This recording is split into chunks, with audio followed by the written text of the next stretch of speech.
home to the beauty of a real hardwood floor, the mark of a truly fine home that leaves a lasting impression of warmth and elegance with family and friends.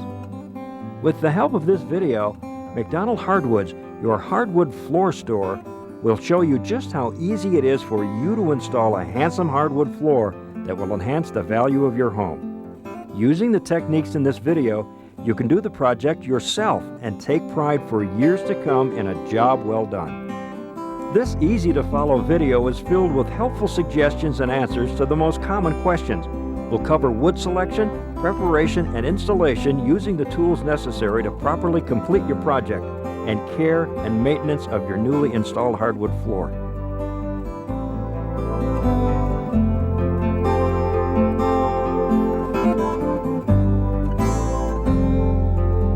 You have already taken the first step toward a beautiful hardwood floor by visiting us at McDonald Hardwoods. Our expert staff is here to assist you in your selection of hardwood flooring. We offer a wide variety of premium quality pre-finished flooring, almost any type of unfinished wood flooring, and the professional equipment and materials required for installation, sanding, and finishing. Most wood floors are graded this way: Clear Select, Number 1 Common, Number 2 Common, and Number 3 Common. Our large displays allow you to decide which wood floor is right for you. In this video, we'll be installing Robin's Premium Solid Hardwood Flooring, Continuous Strip Series, 3 1/4 inch Lexington Amber. Once you've made your choice of the type of wood flooring you desire, your McDonald Hardwoods expert will then assist you in determining the amount of wood required. We'll discuss the project planner with you and ask you to do some homework. The project planner is designed to help you calculate your square footage requirements and also determine your subfloor type along with any transitional pieces, stair materials, or heating vents your situation requires.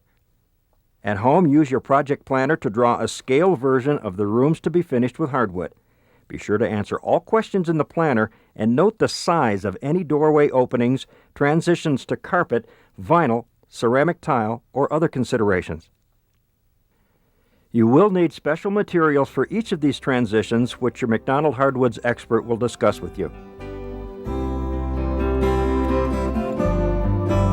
The type of subfloor you have will need to be determined in order for us to recommend which particular wood floor will be best for your installation. If you have a standard 3/4 inch plywood subfloor, a traditional solid 3/4 inch nail-down wood floor is often recommended. If you currently have vinyl flooring and the subfloor is sound, you can lay your wood floor right over the old vinyl. Just be sure this does not cause a significant height difference where the hardwood floor meets other flooring. If your subfloor is concrete or if you have in-floor radiant heating, a floating wood floor made by Bowen or Cars could be an excellent choice. When you're done, bring your project planner back to McDonald Hardwoods and our consultant will review the project with you. We will confirm your calculation of square footage and materials needed and also discuss any special problems in your installation. It is important to give your new wood a chance to acclimate to the conditions in your home. This is true whether you have purchased pre-finished flooring or unfinished wood. After McDonald Hardwoods delivers your new wood flooring, you should let it sit in the rooms it will be installed in for at least a week, preferably 2, prior to installation. For dense woods like maple, birch, and cherry, additional acclimation time is recommended, especially if it is not pre-finished. This acclimation time also allows you to get everything else ready for the installation.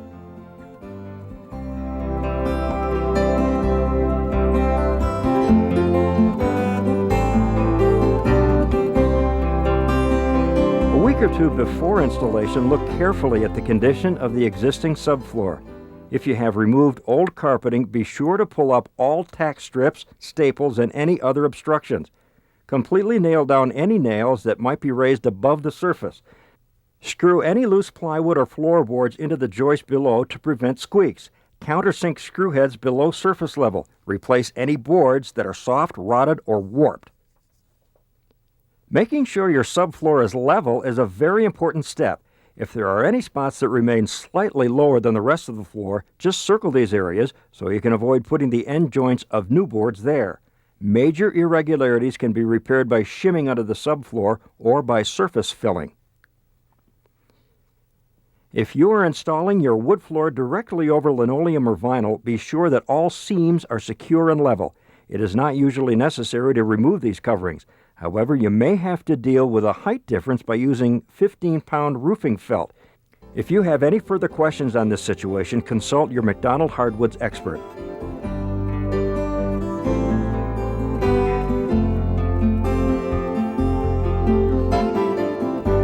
Having the right tools makes the project go much easier. The following list of tools includes some basic ones which you probably already own and others that are more specialized. Most of these can be rented from McDonald Hardwoods. Tools you will need include a tape measure and marking tools, including a chalk line, a good hammer and nail set, a large screwdriver or pry bar for leveraging flooring into position, a power drill and drill bits, safety glasses, a respiratory mask, hearing protectors, knee pads, a set of wood chisels, a combination square, and construction adhesive. The specialized tools you'll need include a jigsaw for detail cutting, a circular saw or power miter saw, a table or radial arm saw, a Bostitch air stapler and compressor, a Senko finish nailer, and Bostitch staples and Senko finish nails.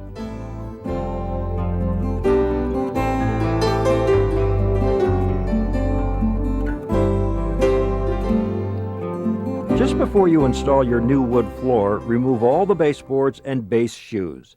If you plan on reusing them, number them and their wall locations to help you reinstall them at the end of the job.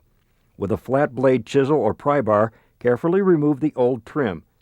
You could also countersink all nails completely through the trim to easily remove baseboards and base shoes. If there are any existing thresholds in your doorways, they will need to be removed too. This will allow your new flooring to run smoothly from one room into the next. You may need to remove doors. If there is less than an inch of clearance above the old floor, doors will have to be shortened to allow for the 3/4 inch that will be added once the flooring is installed. Trimming your door casings using a special jam saw is a smart technique. This will allow your new wood floor to slip neatly beneath the casings. To determine how much casing should be trimmed off, use a piece of flooring as a depth guide. If underlayment is required, you'll need to allow for this thickness also.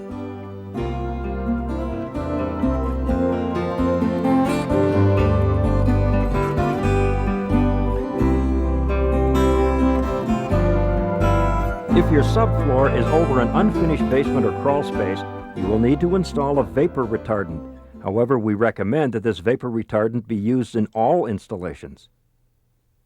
15-pound roofing felt should be used to reduce the chance that moisture and humidity will ruin your new hardwood floor.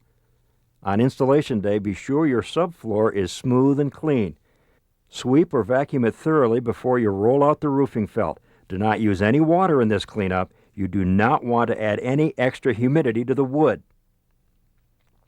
Roll the flooring felt out and staple it to the subfloor. Butt the seams and seal them with duct tape. Run the edges of the roofing felt up the walls about 4 inches. Later, when you install your baseboards, you will trim the edges of the roofing felt off so it is not exposed.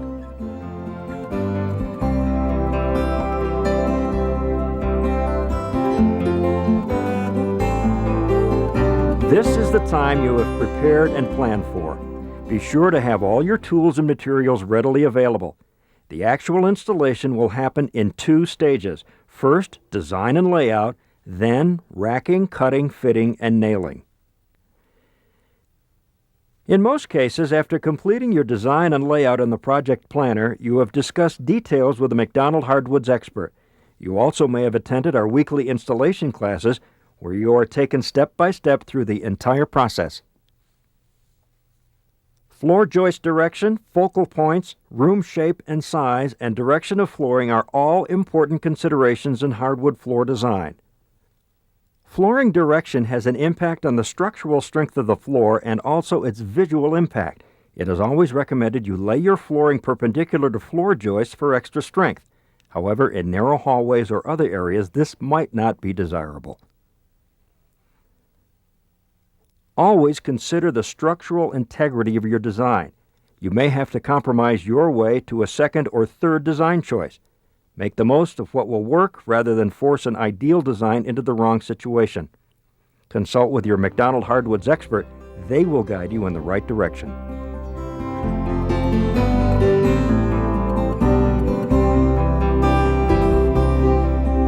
The first step is to lay down a perfectly straight baseline. In most rooms, the baseline will be parallel to the longest wall. But if your subfloor is made up of individual boards, you must always place your baseline perpendicular to or across the old floor. At one end of the longest wall, measure out a distance equal to the width of your new floorboards plus 1/4 inch to allow for expansion. For example, if you're installing 2 1/4 inch wood flooring, measure 2 1/2 inches out from the wall. If you're installing a 3 1/4 inch flooring, measure 3 1/2 inches out from the wall. In more humid areas, allow 3/4 of an inch extra. Mark a spot on the subfloor or installed vapor barrier. Make the same measurement at the other end of your long wall. Now snap a chalk line between the two marks and you've got a solid baseline. Sometimes there are obstacles like a fireplace that interfere with putting your baseline next to the longest wall. In this case, simply move the baseline out beyond the obstacle, then work both ways from that line.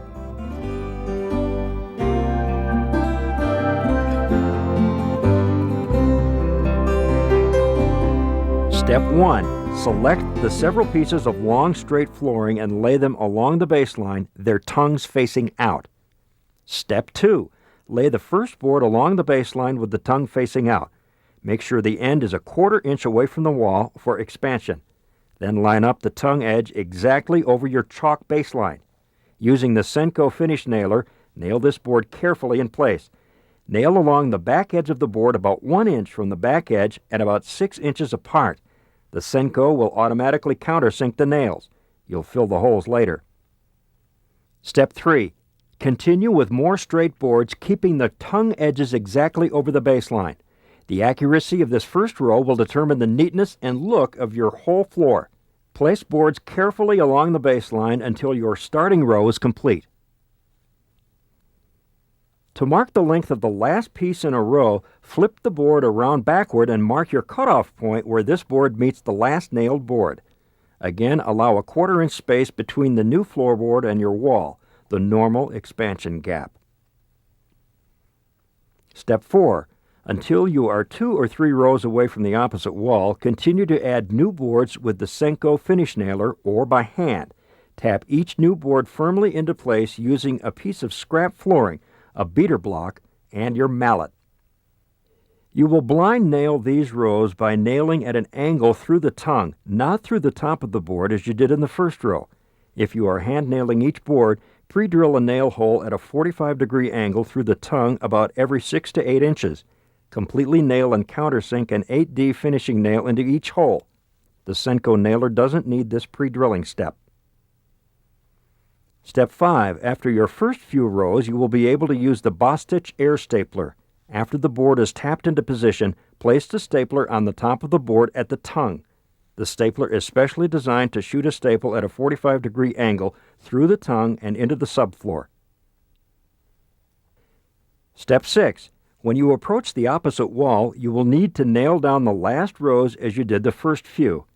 Nail the boards through the tongue, then straight down through the top of the board, later filling each hole.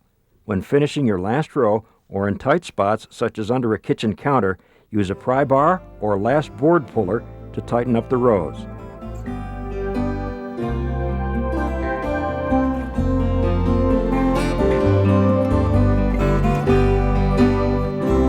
Eliminate trapping your dishwasher in the kitchen by installing removable boards in front of your dishwasher that are cut to the length of the dishwasher and only top nailed. This will allow these boards to be removed and the dishwasher to be slid out. Lay out 7 or 8 rows of wood in a staggered pattern ahead of you. This is called racking your wood. Select pieces that are a good mix of length and color. Avoid putting short pieces too close to each other. Break up regular visual patterns like obvious stair steps or H shapes. Use imperfect pieces of wood in hidden areas. Do not use any board less than 6 inches long. Bridge across slightly lower spots with long boards to get a solid squeak-free floor.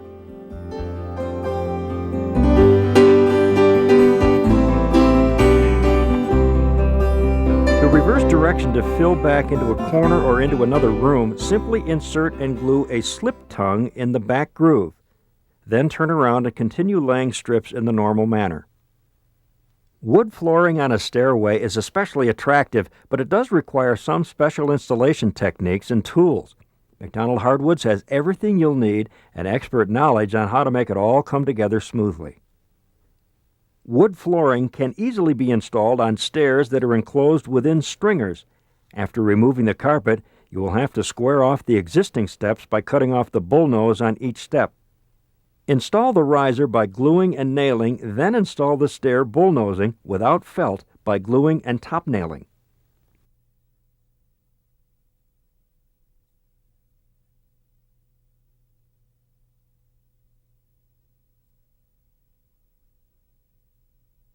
Insert a slip tongue into the bullnosing and build the step back to the next riser. Always glue and top nail. The steps can be finished off by installing base shoe at the bottom of each riser.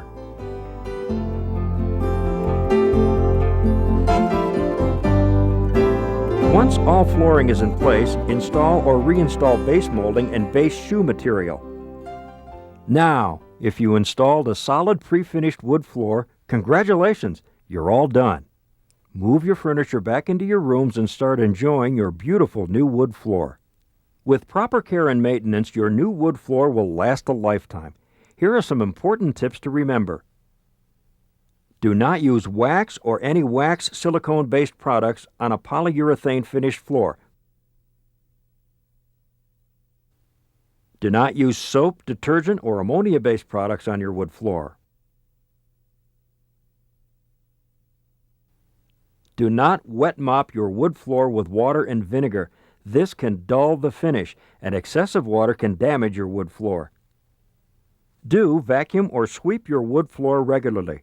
Dirt and grit work as an abrasive that will scratch your floor's surface finish. Always vacuum with a non-abrasive hose attachment. We recommend the MacVac by ProTeam system because it is light and convenient to use and won't damage your floor. Do clean regularly with McDonald Hardwood's Easy Wood Floor Cleaner using the McDonald Hardwood's Easy Mop. This is a specially formulated cleaner for all polyurethane finished floors. Do use floor protectors under all furniture. Do place walk-off mats or area rugs at all entrances and in high traffic areas. Do inspect the finish on your wood floor periodically. If your floor's finish has become dull, you can renew its luster with McDonald Hardwood's Easy Hardwood Floor Care Polish. This easy-to-apply polish can be used every 3 to 4 months.